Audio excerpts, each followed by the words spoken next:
Bismillahirrahmanirrahim. Assalamualaikum warahmatullahi wabarakatuh. Waalaikumsalam. Berjumpa lagi dengan kami dari TV Karsa. Pada kesempatan kali ini kita akan melanjutkan lagi salah satu program kita, yaitu Ngopi, Ngobrol Perkara Iman.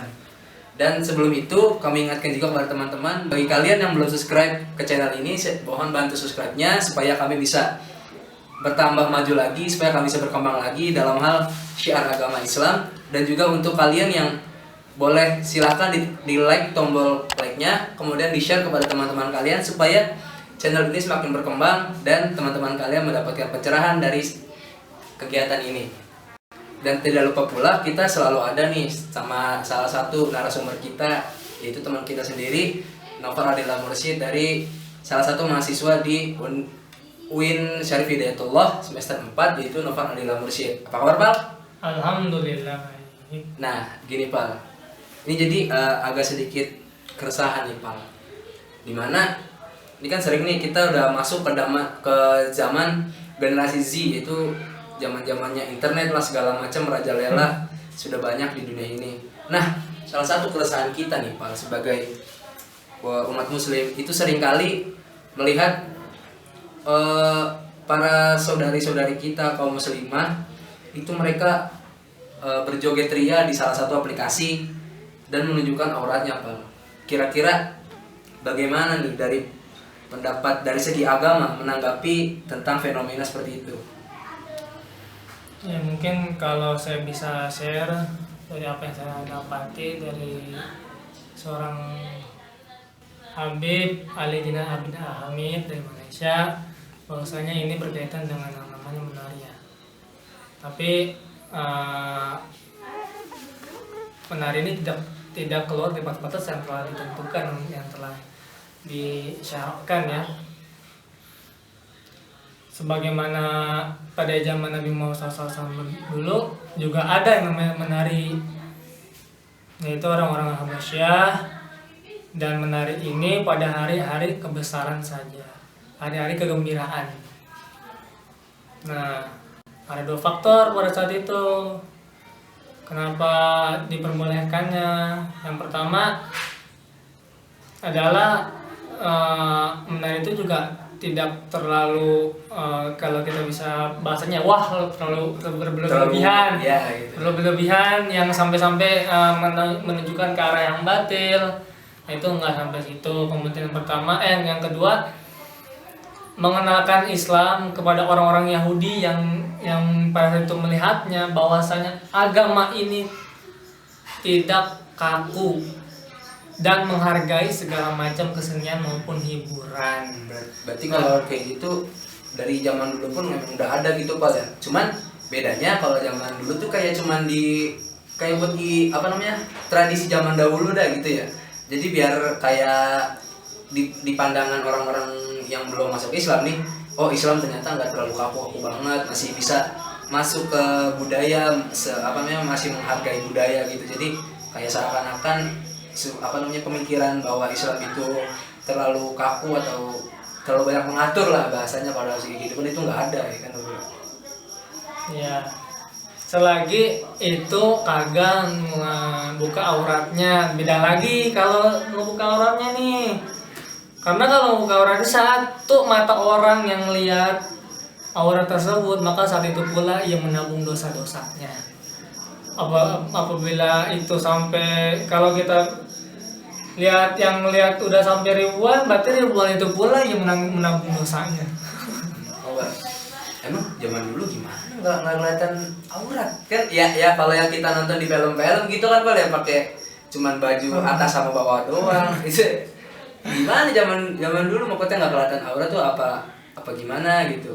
Kalau yang saya baca ya, pada saat itu menggunakan baju perang. Baju perang ini yang kagak kebuka auratnya, gitu loh.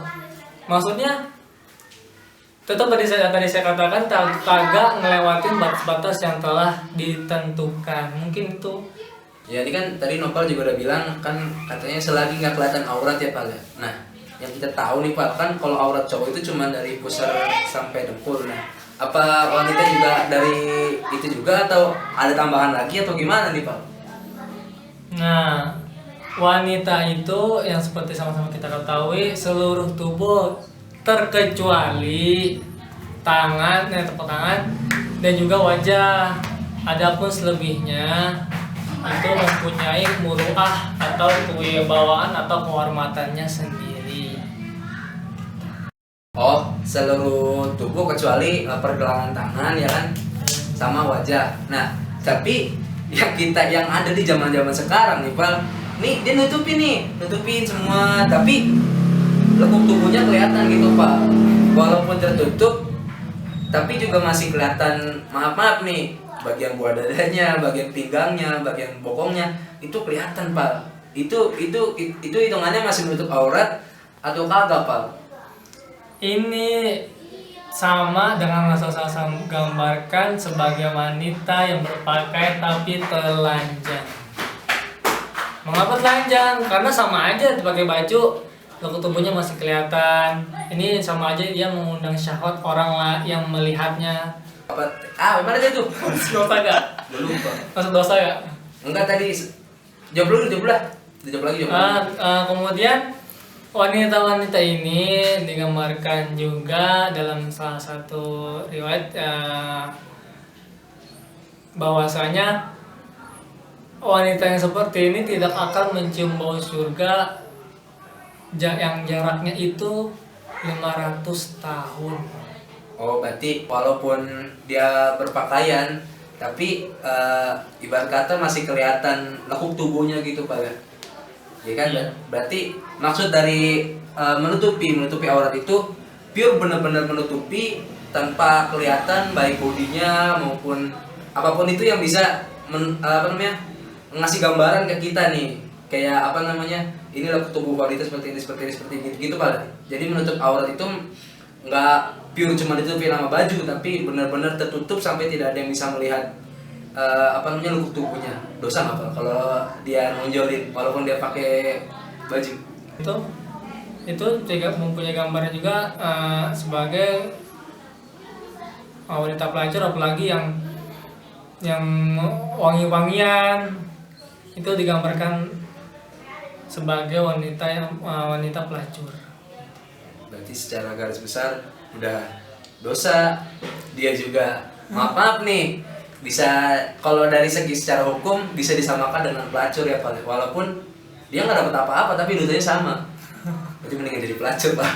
Nggak, jangan ikutin teman-teman. Ini cuma perumpamaan aja, karena ya hitungannya kalian rugi cuy. Kalian udah dapat dosanya tapi nggak dapat duitnya. Mendingan dapat beos sekali. Nggak, jangan. Ya, terbiasa.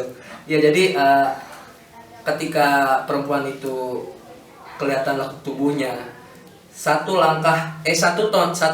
orang yang melihatnya yang bukan mahramnya itu sama aja kayak dia satu langkah menuju neraka gitu Pak, kalau bahasa kitanya ya. Jadi buat kawan-kawan tolong diperhatikan lagi, terutama untuk rekan-rekan muslimah. Jikalau kalian menggunakan pakaian, pilihlah pakaian itu yang oversize kalau bahasa kita sekarang.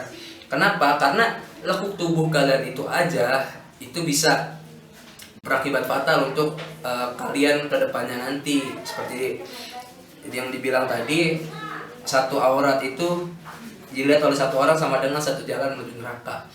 Nah, kira-kira nih Pak, gue lupa mau